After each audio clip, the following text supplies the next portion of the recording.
Good and ready to go. All right, everybody's ready? Yep. Good morning. I'm Sheriff Jason Mikesville with the Teller County Sheriff's Office. I wanted to reach back out to our media and allow you and let you know what we're doing with one of the cases that we've had, and really talk about our partnership with ICE and really what it's done for us here at the Teller County Sheriff's Office in the community of Teller County. Early last week, our ICE partnership was able to contact and detain a person of interest in one of our cases. That was the case was involving the death of Eduardo Castaneda. That case for us has been an ongoing issue because we weren't able to find the person or contact the person that may have been involved, and so that we could speak with them. We notified our ICE partnership folks with that, and they were able to identify the person and detain him on other issues that didn't involve the Teller County Sheriff's Office, but he is being held by ICE custody. That brings up the point that I want to make on a couple different issues that are now happening in Colorado that are going to affect law enforcement. Right now, the legislative body is moving to push forward on a bill called SB 276. SB 276 is a very comprehensive document that really attempts to stop all law enforcement in Colorado from assisting any federal investigation working with ICE throughout Colorado. And here's some of the effects that we're starting to see. In the state of Colorado right now, there's really a false narrative. That false narrative is that ICE is coming into communities and they're taking people out of schools and really dealing with children. I've been a sheriff for 28 years. I've never seen that with ICE. I've been the lead on working with ICE for multiple of these types of events, and we've never had that happen. So I want to dispel the rumors and myths that really the legislator is presenting in testimony that this is happening in Colorado. I've not seen it done in any of the work that we have done. So I want to talk about that false narrative. But I do want to talk to you about what's really happening at the state legislature and really with the state administration right now. We are a state that is harboring fugitives and really stopping anyone from being able to contact people that have been incarcerated. And this is really what's happening. We as a state are a sanctuary state. We are protecting convicted criminals that are on parole, in prisons, in jails, and on probation. I have to tell you, if they're incarcerated in a penitentiary or they're in a parole or probation piece, they have been convicted of something. They are criminals. Those same people, when they asked us to do transfer, this is what this bill stops. They don't want us to transfer these criminals to federal agencies or to federal ICE members inside of our facilities. What that does, though, is it means that those people have to be targeted outside of our facilities, in local communities. And I just spoke with large community groups about the same issue. So as they're attempting to do target investigations outside of our criminal areas where we keep criminals, they're then having to come into local communities, which is now putting our communities at risk of crossfire with known gang members and known criminals throughout the state of Colorado. That's unfortunate because it also is putting my officers at risk of having to deal with those things. These bills, SB 276 and 25-1100, that have come into effect in this state, which I believe the SB 276 will probably pass upon governor approval, really causes a lot of issues in the state of Colorado. But here's the other side of this. It forces ICE into the communities instead of in our jails where there's actually people in custody. While contacting these criminals in the community that are undocumented, they'll also deal with undocumented folks that may be hardworking, that they're now going to have to deal with because they're going into the communities attempting to target the criminals. That's what that legislation is causing.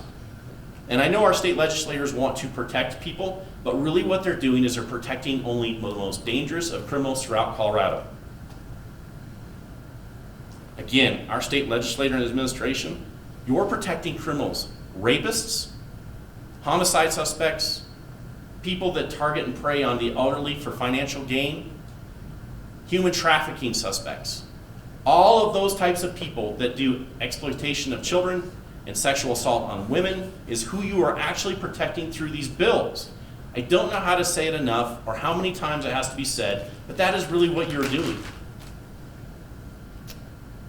It also allows, if a law enforcement officer makes a mistake and assists ICE in our facilities or allows them into our facilities, It now makes it to where a law enforcement officer would have to pay up to a $50,000 fine. A $50,000 fine. It's the first time in Colorado state history that we have ever created a law that specifically goes after an individual at either a state level or a county level or a police law officer in any level or any information that they may be giving out to ICE or other federal investigation. Here's the scary part for law enforcement. My officers just make just over that mark of $50,000. So now it's more like a blackmail, and it's more like we are trying to harm our law enforcement officers for making the right decisions, following their oath. But strategically, what it really does is puts us in between a state law that was really identified and designed to be a political move to point at the federal government, saying that we are not going to accept or work with the federal government. You have to understand that puts law enforcement in a really critical position, because we also have to follow federal laws. We can't just say no to laws. But it also identifies Colorado as being the one state that really identifies and says that we will not follow federal law. How do we do that as a state? That really puts us at risk, and it's putting my officers at risk, and I do not appreciate it for any of Colorado. And again, in the state of Colorado, we're doubling down against federal law. But here's the other problem. When we start identifying one federal organization, under federal guidelines right now, all federal organizations, the FBI, HSI, DEA, ATF, are all now given powers of federal authority for immigration. That means they're all federal immigration officers. How do we as local law enforcement then determine that we shouldn't work with any of these organizations? So if we have a known terrorist or known cartel member, am I not to give that information anymore to our federal partners? Are we to allow them to continue to prey on innocent people here in Colorado? That's what I'm asking you. And I'm hopeful the governor's actually listening today with his staff and can understand the plight that we are under with SB 256. I think it's dangerous. I think it's dangerous for Colorado, and it's really dangerous for my organization and all other law enforcement throughout the state. Once again, you're only protecting criminals in this state. It also has a larger piece to deal with on our federal monies that come into the state of Colorado. It's going to force us into a position where we may lose federal funding. And that's a very big issue for us, and we're already starting to see it, especially as we move into our fire issues with our forests. Really think about this. At the end of the day, our federal partners are the ones that pay for most of our forest fires in the state. How are we going to deal with that when they don't pay for those things anymore, and we're moving into a very drastic fire season? I'm very concerned as a sheriff how that's going to affect my communities and how it's going to deal with all the people that are having to pay for these types of fires in Colorado. So what I wanted to do is turn it over to Dan Williams, our county commissioner, so that he could speak also. Dan? Thanks, Jason. Good morning. I'm here with Commissioners Eric Stone and Bob Campbell in solidarity and support with Jason Meixel. And also welcome to ICE. I appreciate it, Robert, you being here. Hey, I want to put a point on this. This is serious, and Jason brought it up. County government is the last government that's closest to the people. We're approached in grocery stores. We talk to our people every day. We can't be activist or removed. So let's talk about the implications of what's going on.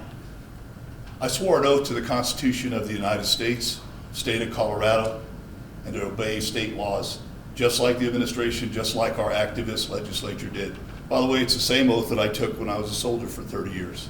You cannot legislate and tell me that we can't follow federal laws. So here's what's going to happen, and I want to put a small or a tight point on this. Yesterday, the administration, President Trump went ahead and signed a executive order that's pretty clear. He's given Colorado as a sanctuary state, Denver as a sanctuary city, and others in the United States 30 days. After 30 days, it is pretty clear in Section 3, we will lose federal grants. They may be terminated, they may be suspended. So what does that mean for your listeners? I'm going to tell you what it means in Colorado. It's $18.4 billion of federal money that we would lose, or 22.2% of Colorado's budget. Medicaid, schools, school districts, care for the elderly. We're already seeing the impacts. And look, in case we've forgotten, the state of Colorado was already $1.3 billion in the hole. Those implications and those impacts have already reached Teller County. All 4 of our food banks, for example, have lost money, causing us to have to go for other resources. Elder care. Jason really carefully talked about fire season. look, we've already got FEMA in some sort of form that may or may not respond, and we're in fire season now. We had 35 knot winds this week. We've got a really dry season. So what's going to happen when we defy the federal government? There's a way to talk to the federal government if you disagree with the President of the United States or the administration. It's through decorum, it's through face-to-face meetings, it's through the legal system. But to simply say no is not authorized. There are 64 counties in Colorado, and we've become pretty vocal right now because the impacts to the decisions that are being made in Denver are directly impacting us. There are 22.3 million acres of forest. Half of this county is national forest. We just had a fire about 2 weeks ago. If our federal partners don't come, if withheld funds impact our ability to do life, health, safety, that's wrong. And so I would just ask, I have two asks today. One ask of our governor and to an activist legislature, please stop being activists. They've stopped listening to county commissioners, which by the way is the oldest form of government in the United States. It predates even 1776 in the federal government. Listen to your county commissioners. We're telling you that we're sitting on a powder keg. It is not an option to walk away from the federal government. It is not an option in Colorado. You won't recognize Colorado after this summer if we lose federal funding. So I would ask the legislature to overturn these bills that Jason talked about, to ask yourself why you're preventing local law enforcement from working with federal law enforcement. This whole democratic experiment relies on local governments, municipal governments working with the state and working with the feds. What if counties in Colorado, all 64 of us, said we'll stop working with the state of Colorado? That's unheard of. We don't even think about that because we respect the rule of law. I'd ask the state to respect the rule of law as well. My ask of the federal government, there are counties like Teller County who will comply with federal law, and we'd ask that if there are cuts, if there are punishments, if there are second and third order impacts of withholding of grants, that you look at the counties that are compliant, counties that have sheriffs like Jason Meixel are doing the right thing, who work with ICE, not for political reasons, for the life, health, safety of our people. So again, that's my ask to you. I'd ask that we reverse these trends, that Colorado publicly say it is not a sanctuary state, and demonstrate that by the reversal of some of these previous bills, and bills that, by the way, are being introduced right now in the last week of a 5-month legislature with absolutely no stakeholding. That's not representative government. That's tyranny of the majority. It needs to stop. With that, Jason, I'll turn it over to you or any other commissioners who call. What I'd like to do is turn it over for questions from the press so that we can have a dialogue as to these issues and really maybe a way forward. I was just wondering if you could tell us a little bit about this picture. Yeah, so this is Eduardo Castaneda. So he is a person of interest in a case that we have where we did have someone that we found that was deceased. So right now we are working with ICE, our partners, to be able to speak with that person and really go through the active investigation that we have. But he was a person of interest that has been located by ICE, and they have detained on their own crime or issues.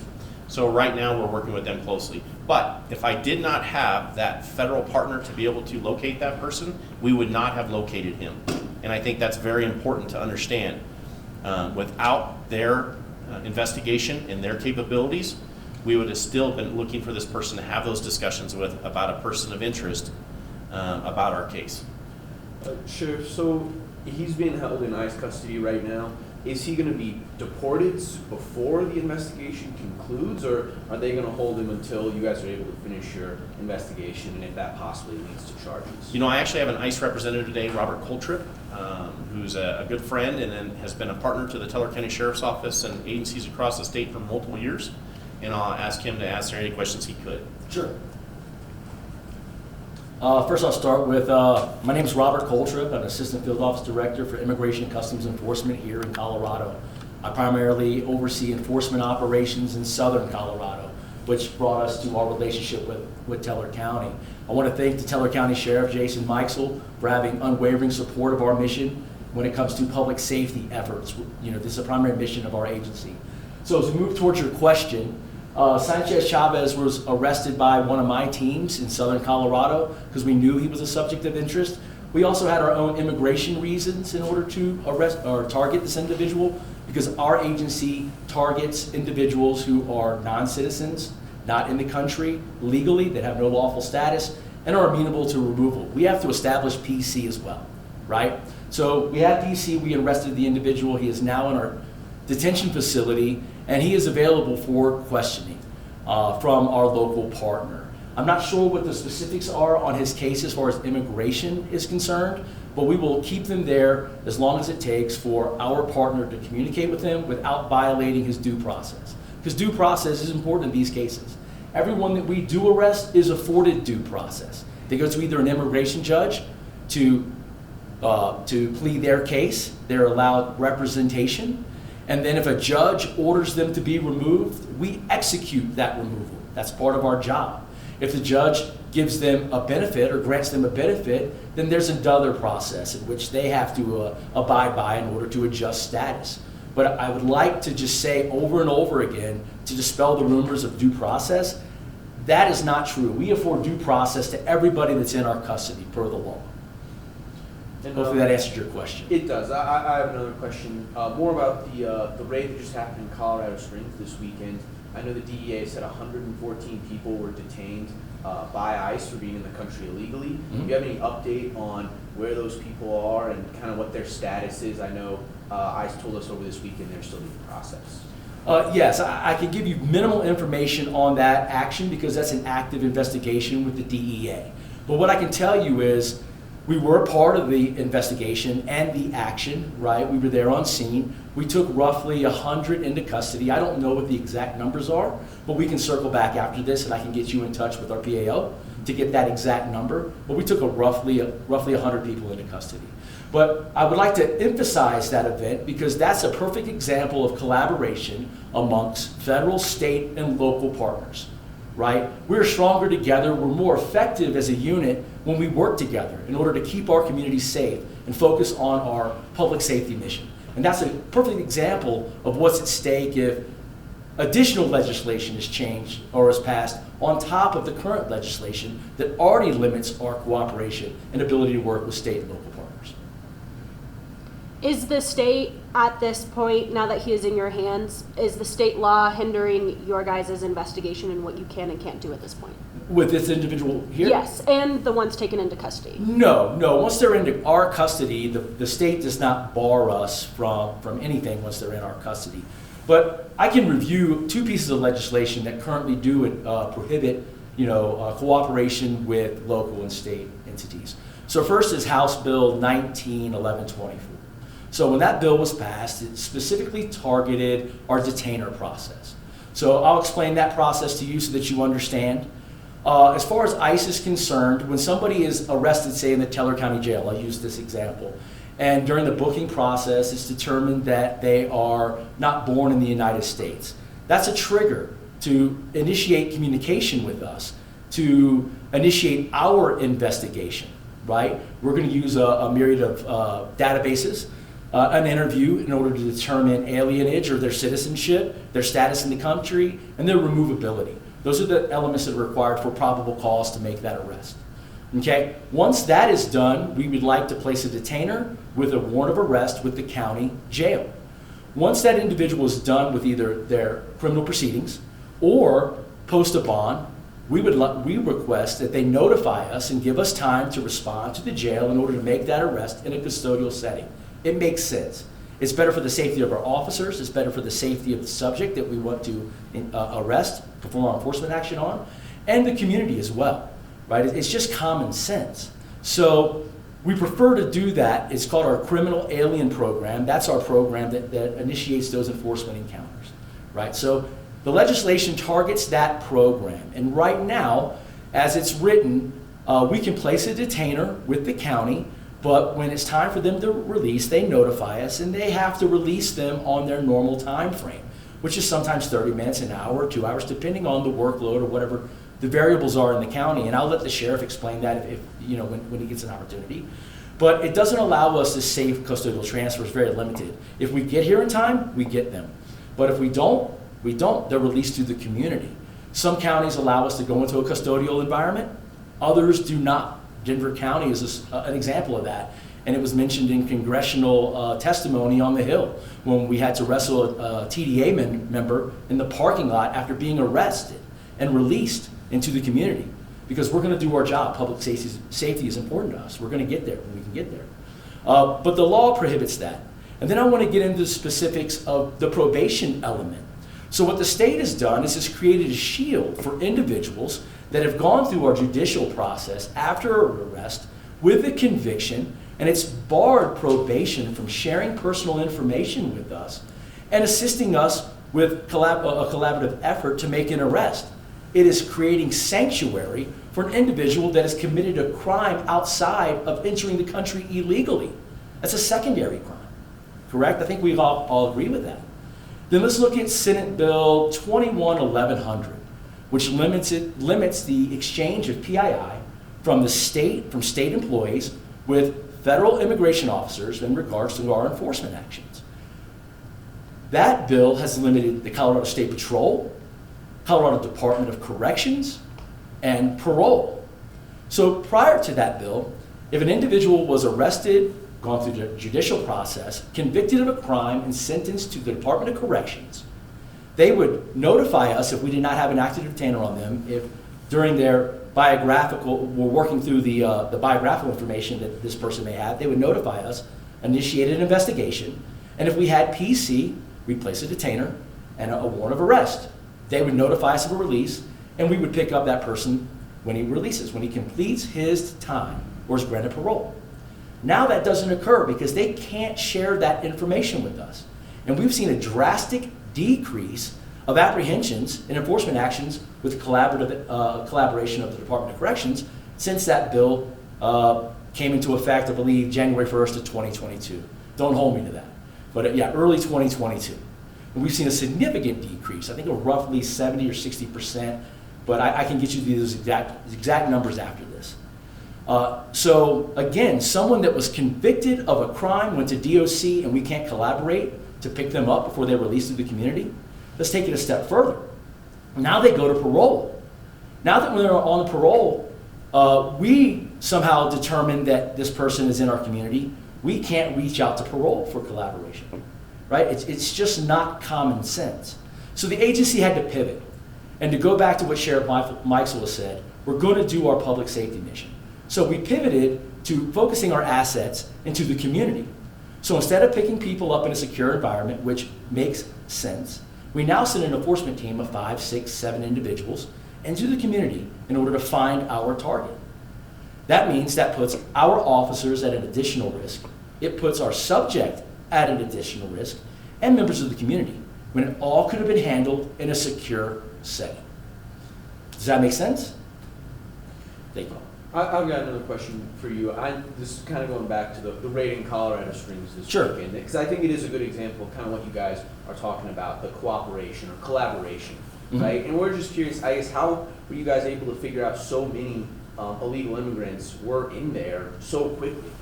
So I can't get into the specifics of the operation, like I said, because that's a DEA operation. But what I can tell you is that the men and women of ERO, ICE, are very competent with their jobs.